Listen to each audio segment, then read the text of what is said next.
श्री गणेश जी महाराज व लक्ष्मी मैया की जय। सरस्वती मैया की जय। ओम नमः शिवाय। ओम नमः शिवाय बोले। ओम नमः शिवाय। माँ जानकी जन्मोत्सव, माँ जानकी जन्मोत्सव की ढेरों बधाई आप सभी को।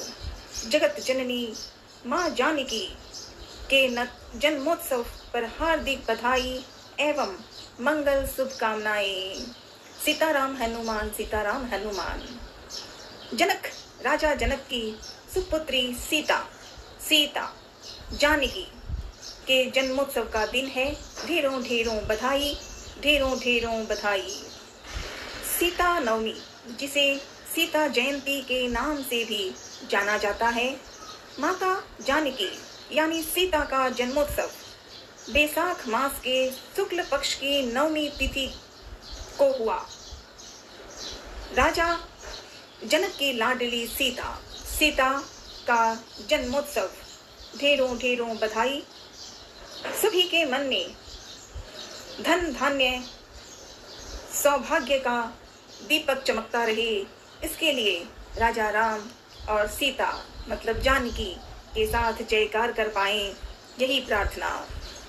आज से मतलब इस बार 5 मई 2025 आज श्री सीता नवमी का उत्सव आनंद शुरू हो गया है।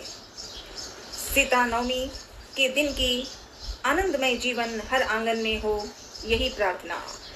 सीता नवमी बैसाख माह के शुक्ल पक्ष के नवमी को मनाई जाती है। हिंदू धर्म के अनुसार देवी सीता का जन्म मंगलवार के दिन पुष्य नक्षत्र में हुआ था। देवी सीता का विवाह भगवान राम से हुआ, जिनका मतलब राजा राम का जन्म चैत्र मास के शुक्ल पक्ष की नवमी तिथि को हुआ। और सीता माँ का ये आनंद उत्सव आज की तिथि, विशेष तौर पे आज की जो नवमी है, शुभ मुहूर्त है, वो है सीता जयंती, जिसे हम माता सीता का जन्मोत्सव उत्साह कहते हैं, जो बैसाख मास के शुक्ल पक्ष की नवमी तिथि को। तो दोनों की तिथि नवमी पर ही है, राजा राम की और सीता माँ की। बस महीने में 1 महीने का अंतर हो जाता है। पहले चैत्र मास में राजा राम का जन्म हुआ और बैसाख मास में आज सीता का जन्मोत्सव है। बैसाख मास के शुक्ल पक्ष की नवमी के दिन ढेरों ढेरों बधाई। माता सीता यानी जानकी नवमी का पौराणिक कथाओं का मनन। माता सीता को जानकी नाम से भी जाना जाता है, क्योंकि वह मिथिला के राजा जनक की दत्तक पुत्री थी। माता सीता का जन्म एक रहस्य है। सीता माँ का, उनके जन्म का एक रहस्य है। पौराणिक कथाओं के अनुसार मिथिला में वर्षा न होने के कारण अकाल की स्थिति पैदा हो गई थी। तब ऋषियों के राजा जनक से यज्ञ करने और हल चलाने को कहा। तब राजा जनक यज्ञ करने के बाद अपने जमीन में हल चला रहे थे। उसी समय हल जमीन में दबी एक संदूक से टकराई, एक संदूक की सी टकराई। फिर राजा जनक ने बाहर निकलकर देखा, उसे खोला। उसमें एक छोटी कन्या थी, एक छोटी कन्या देवी। जनक की कोई संतान न होने के कारण राजा से उस कन्या को अपनी लाडली पुत्री मानकर उसका नाम सीता रखा दिया। राजा जनक ने, जनकपुर के राजा थे जनक, उन्होंने वो छोटी कन्या जो हुई है, उस कन्या को, सुपुत्री को देखकर सीता नाम से पहचान बना ली प्यार से। सीतामढ़ी जगह की नाम है, जो जनकपुर में जहाँ राजा जनक थे उसके आसपास की नगरी सीतामढ़ी, बिहार, नेपाल के जनकपुर को माता सीता का जन्म स्थान है और पूजा मन में आराधना बहुत सुंदर से हो रही है। ऐसा कहा जाता है कि देवी सीता पवित्रता और भक्ति की मूर्ति है क्योंकि ईश्वर प्रत्यक्ष साथ है, राम और सीता एक साथ हैं। वो लाडले हनुमान जो सीता माँ का लाडला है, सीता माँ का लाडला, सीता माँ की कथा निराली है। ऐसा कहा जाता है कि देवी सीता पवित्रता और भक्ति की मूर्ति है, जो कोई उनकी पूजा करने से आत्मा को शुद्ध कर सकता है और जीवन में समर्पित हो सकते हैं। बस याद करनी चाहिए। सीता माँ के जीवन को देखा जाए तो उनके जीवन में बहुत कठिनाई, बहुत समस्याएं हुई शुरू से। पहले तो सीता जब पैदा हुई तो उनका कोई घर में 9 महीने के गर्भ के बाद उसका जन्म नहीं। वो जनक जी वहाँ अपने खेत में काम करने शुरू किया था, वहाँ पानी नहीं था, खेती नहीं थी, तो सीता वहाँ प्रकट होकर आई। वो प्रकट हुई कौन है?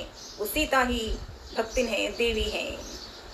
और सीता माँ की बात को जय श्री राम कहें तो सीता प्रसन्न हो जाती है, और सीता माँ कहते हैं तो राम प्रसन्न हो जाते हैं। और अगर कहें कि सीता माँ जानकी माँ ये कह लें तो हनुमान प्रसन्न हो जाते हैं, क्योंकि अंजनी माँ के लाडले अंजनी नंदन सीता माँ का लाडला हनुमान है। इसीलिए उन्होंने जीवन में सीता माता ने जीवन में बहुत कठिनाइयों को अपने चेहरे पर, कहीं भी तकलीफ थी, दुख था, तकलीफ थी, लेकिन सीता रोती नहीं, ऊपर से मुस्कुराती रही, पर कठिनाइयां उसके जीवन में भरी थी।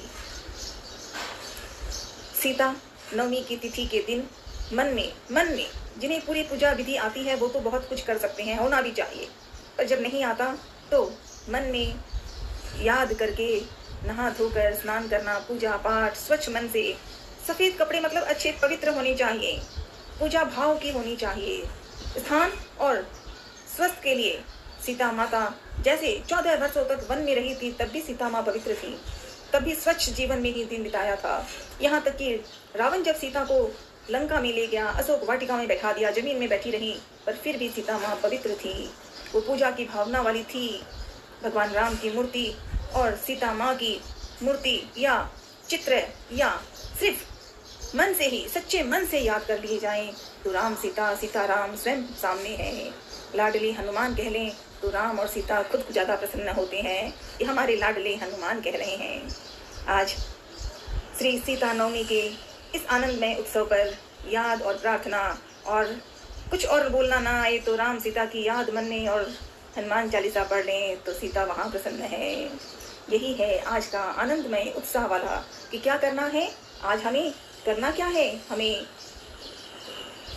श्री सीता जी का प्राकट्य महोत्सव आनंद मंगल से, मन की इच्छाओं से मान सकें। प्रार्थना करें, ढेरों ढेरों बधाई हो जाएगी जब मुस्कुरा कर कहेंगे सीताराम हनुमान, सीताराम हनुमान, सीताराम हनुमान।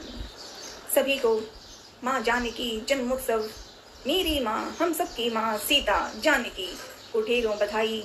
पुनः एक बार सभी को जगत जननी माँ जानकी के जन्मोत्सव पर हार्दिक बधाई एवं मंगल शुभकामनाएं।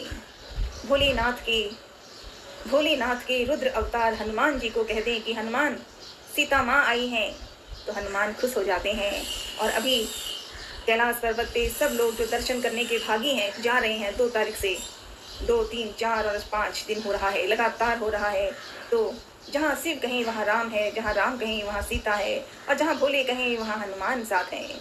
तो जानकी माँ जानकी को जन्मोत्सव की बधाई, और लाडले हनुमान को ढेरों ढेरों बधाई। उनकी माता जानकी का जन्मोत्सव है। बधाई बधाई और बधाई। जय श्री राम, जय हनुमान, जय अखाराम, राधे राधे, हर हर महादेव।